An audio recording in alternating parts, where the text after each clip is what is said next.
आज हम लोग आए हैं जी मनकरा गांव जो कि हज़ारा में हरीपुर हज़ारा में आबाद होने वाला सबसे पहला गांव था।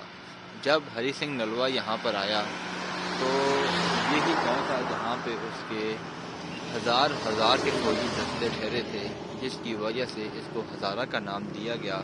ये देखें आप, ये गांव है। इसकी एक बहुत ही पुरानी और प्यारी तारीख़ है।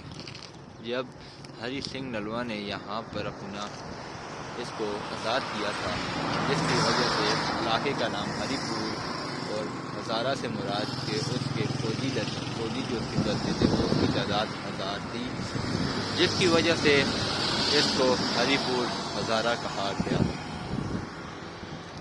यहाँ से कुछ ही दूरी पे आगे ये गांव आबाद है।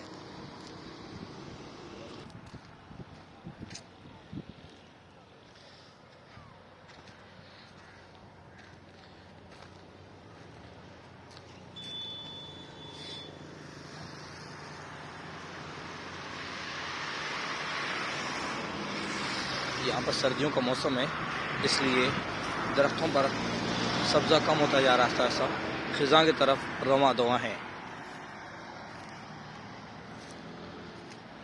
लेकिन इंशाल्लाह ज़िंदगी रही तो बाहर के मौसम भी में आपको इन इलाकों का विज़िट करवाएंगे।